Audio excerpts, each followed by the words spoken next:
wanita, saya perwakilan dari SD Negeri 2 Gunungmulyo. Saya di sini ingin menceritakan dongeng yang berjudul Keong Emas.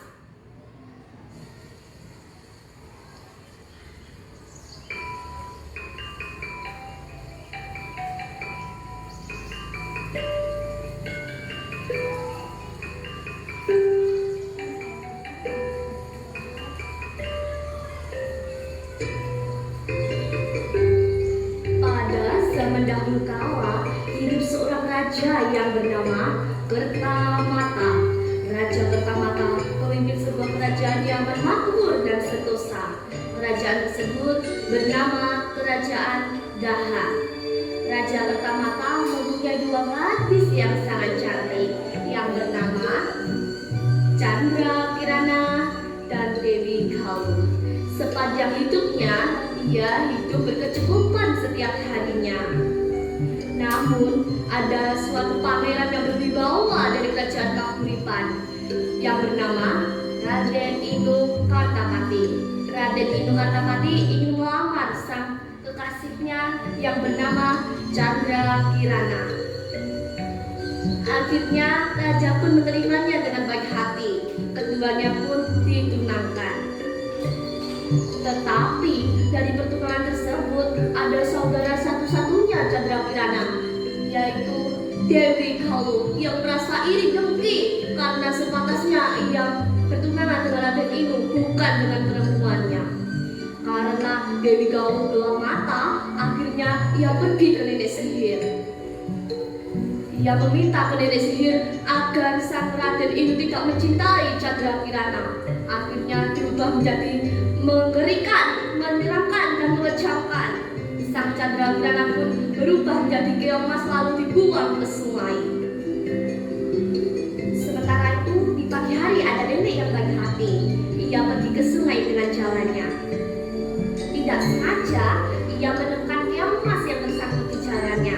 Akhirnya ia pun membawa pulang. Dan keesokan harinya ia pun pergi ke sungai dengan jalannya. Tetapi betapa amat sedihnya, ia tidak mendapatkan satupun ikan di jalannya. Akhirnya ia pulang dengan perasaan yang amat sedih. Tetapi nenek terkejut dengan macam-macam makanan di meja makan itu. Nenek pun berkata, "Wahai siapakah gerangan itu yang memasakkan macam-macam makanan di meja makan itu?" Ucap sang nenek. Hampir setiap hari macam-macam makanan ada di meja makan itu. Namun pada suatu pagi nenek melihat sang keong emas yang berubah menjadi gadis yang sangat cantik. Nenek pun menghampirinya. "Wahai siapakah kamu? Dari mana asalmu? Wahai gerangan cantik," ucap sang nenek. "Aku adalah putri dari kerajaan Daha yang disihir oleh saudaraku sendiri," ucap sang putri. Lalu sang putri pun berubah menjadi keong emas lagi. Sementara itu Raden Inu tidak mau diam. Akhirnya ia menyamar menjadi rakyat biasa. Di sisi lain, sang nenek sihir pun mengetahuinya. Ia berubah menjadi sang gagak untuk mencelakai sang Raden Inu. Di perjalanan pun Raden Inu menemui gagak tersebut. Betapa kagetnya Raden Inu melihat sang nenek itu mengetahui tujuannya. Akhirnya sang Raden Inu ia mengira ia sakti, padahal memilih jalan yang salah. Ia pun menuruti apa perkataan nenek tersebut. Di perjalanan lagi, Raden Inu menemui sang kakek yang sangat kelaparan sekali. Akhirnya ia memberi makan.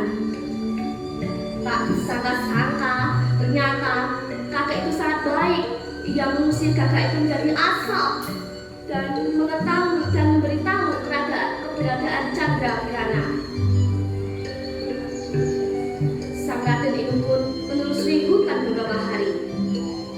Ia menemukan sang Chandra Kirana sedang memasak di gubuk yang sangat reok sekali. Akhirnya kutukan Chandra Kirana pun hilang karena perjumpaan keduanya tersebut. Sang Raden Inu pun memboyong sang tunangannya dan nenek baik hati itu ke istana. Chandra Kirana pun memberitahu pada sang ayahnya bahwa yang mencelakainya adalah Dewi Kalu. Kemudian ayahnya pun meminta maaf. pun mendapatkan hukuman yang setimpal karena dari kaum merasa takut. Akhirnya ia pergi ke hutan. Keduanya pun dinikahkan di istana. Akhirnya hidup bahagia. Sekian dongeng singkat tentang Keong Mas. Perjalanan hidup yang kita bisa petik adalah perbuatan jahat pasti akan kalah dengan perbuatan baik. Demikian, wassalamualaikum warahmatullahi wabarakatuh.